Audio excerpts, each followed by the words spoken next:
할렐루야, 오늘의 말씀입니다. 오늘 말씀은 요한복음 12장 12절에서 19절까지의 말씀입니다.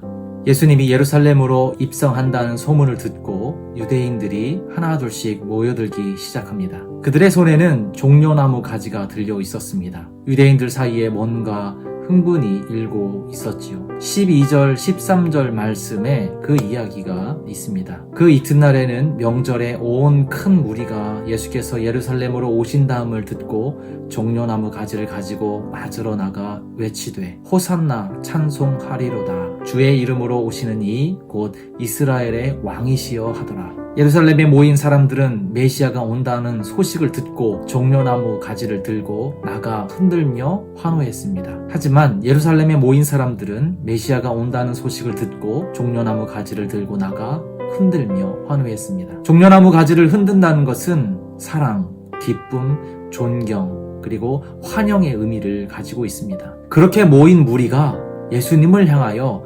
호산나라고 외치기 시작했습니다.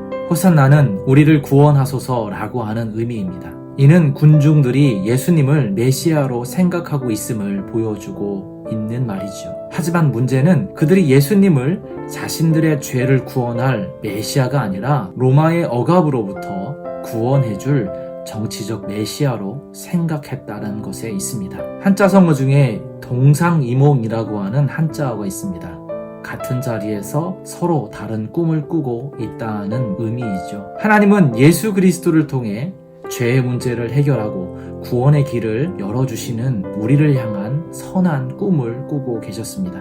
하지만 사람들은 정치적 해방을 가져다 줄 지도자를 원했습니다. 그러한 사람들의 기대와는 달리 예수님은 나귀를 타고 예루살렘에 입성하심으로 겸손하게 십자가의 길을 묵묵히 걸어가셨습니다. 제자들은 예루살렘 입성에 대한 참된 의미를 나중에서야 온전히 깨달았다라고 16절에 기록되어 있습니다. 어떤 사람들은 평생 십자가의 의미를 깨닫지 못하고 그 생을 마감합니다. 하지만 어떤 사람들은 제자들과 같이 수년 만에 그 의미를 알고 영원한 생명을 누리게 되죠. 우리 성도님들, 오늘 이 제자들이 그 의미를 깨달아 아는 것처럼 하나님의 선하신 뜻과 계획을 깨달아 알기를 간절히 소망합니다. 우리의 꿈과 기대가 하나님의 꿈이길 소망합니다.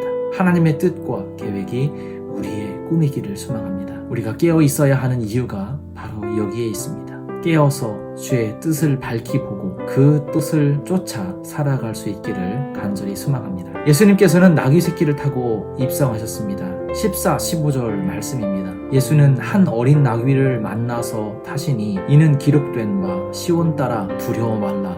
보라, 너의 왕이 나귀 새끼를 타고 오신다 함과 같더라. 예수님께서 세상의 영웅이나 개선 장군 그리고 권력자처럼 세상을 호령하는 자가 아니라 예수님은 하나님의 뜻을 성취하기 위해서 스스로 낮추시고 나귀의 새끼를 타고 겸손하게 입성하셨습니다. 이러한 예수님의 모습은 그리스도인 된 우리가 어떻게 살아야 할지를 잘 보여줍니다.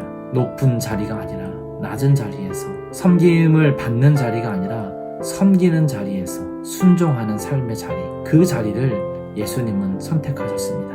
그 자리로 자신을 낮추셨습니다. 저와 여러분이 이 길을 걸어갈 수 있기를 간절히 소망합니다.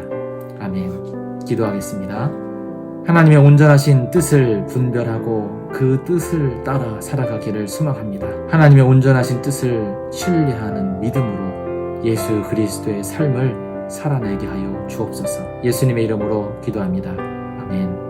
오늘 하루 낮은 자리에서 예수님처럼 살아가기를 간절히 소망합니다.